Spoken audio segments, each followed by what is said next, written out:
Napoleon Bonaparte. The name itself conjures 1,000 images. A silhouette on a rearing stallion, a hand tucked into a waistcoat, a shadow stretching across the map of Europe. For over 2 centuries, his story has been told and retold, polished into legend, or twisted into caricature. But why, after all this time, are we still so captivated? Why are there not more people talking about the myth in Napoleon? Because the story we think we know is often just that, a story. A carefully constructed narrative of power, ambition, and destiny. He's either a tiny tyrant with oversized ambitions, a warmonger who bled Europe dry for his own glory, or he's a brilliant reformer, the father of modern France, a visionary who dragged a continent out of feudalism. So, which is it? The monster or the modernizer? The truth, as it so often is far more complex and far more interesting. To find it, we have to strip away the layers of myth and propaganda and go back to the very beginning. Not to a palace in Paris, but to a rugged island in the Mediterranean.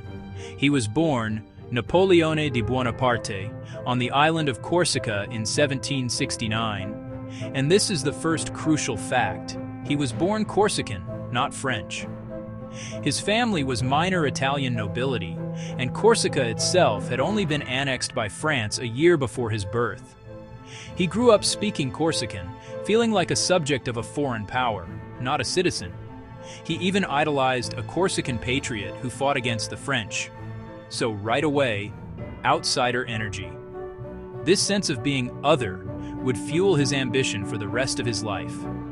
Sent to military school in France at the age of 9, he was relentlessly bullied for his accent, his name, his background. He was small, serious, and poor compared to the sons of the French aristocracy. But this isolation forged a will of iron. He retreated into his books, devouring history and mathematics. He found his calling not in the glamorous cavalry, but in the technical, merit-based world of the artillery. Here, precision and intellect mattered more than a fancy name. He was preparing himself, though he didn't know it yet, for a world about to be turned upside down. That moment was the French Revolution.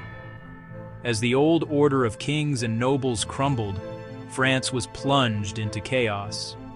For a young, ambitious officer with no connections to the aristocracy, this was the ultimate opportunity. His breakthrough came at the Siege of Toulon in 1793.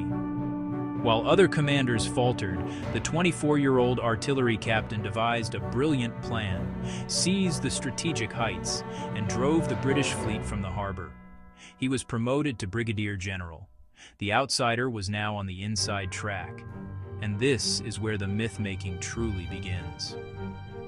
After his stunning victories in the Italian campaign, he controlled the narrative, writing his own heroic dispatches from the front. He understood the power of image, which brings us to the hat. He didn't wear a hat to hide his height. That's a myth born from British propaganda. He was about 5'6", average for the time. No, he wore his bicorn sideways, unlike other generals who wore it front to back. It made him instantly recognizable on the battlefield. It wasn't a sign of insecurity. He wore it like a sign.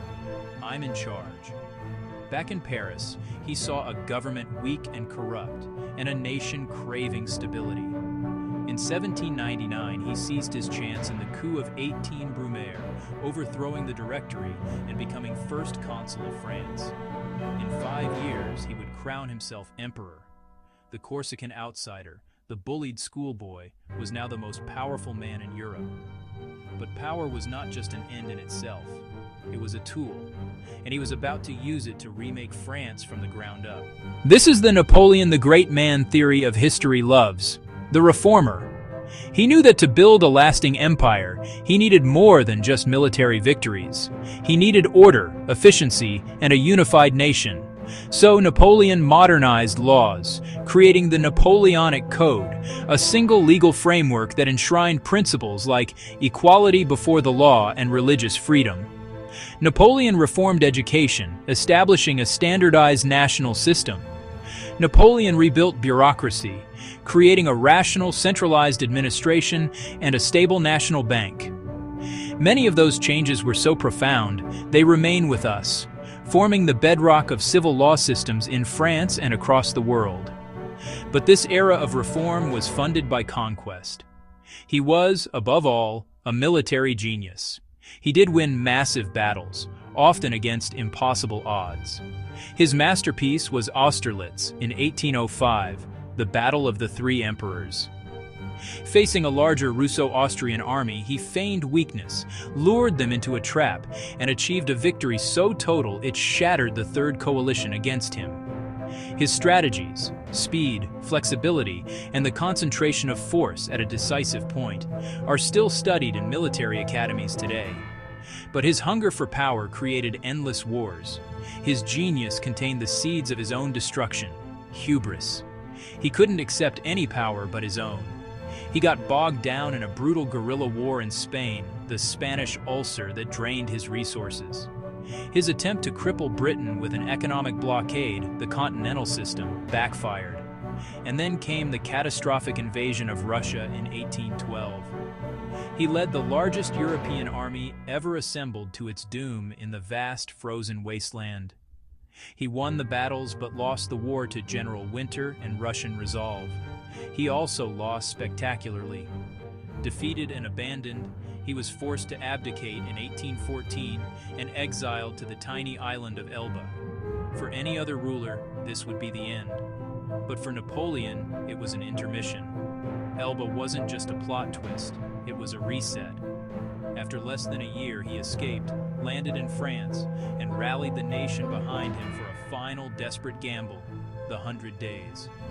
It all came to a head on a muddy field in Belgium. Waterloo wasn't just a plot twist, it was the final act. A close-run battle lost to a combination of bad luck, bad weather, and his own declining health. They were resets, but the final one stuck. This time, his enemies took no chances. He was exiled to St. Helena, a remote volcanic rock in the middle of the South Atlantic. Here, under constant British guard, he fought his final campaign. Not with cannons, but with words. He dictated his memoirs, shaping his own legacy, polishing the myth. He argued his case to history, presenting himself not as a tyrant, but as a misunderstood champion of liberty, forced into war by the old monarchies of Europe. Myth gives him destiny, a story of inevitable rise and tragic fall. Fact gives him contradictions. He was a son of the Revolution who became an absolute monarch. He championed legal equality but censored the press and re-established slavery in the colonies. He was a brilliant administrator whose ambition led to the deaths of millions. So what is the truth?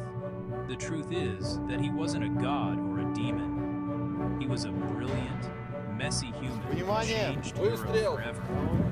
A man driven by a relentless burning ambition forged in the fires of his outsider youth.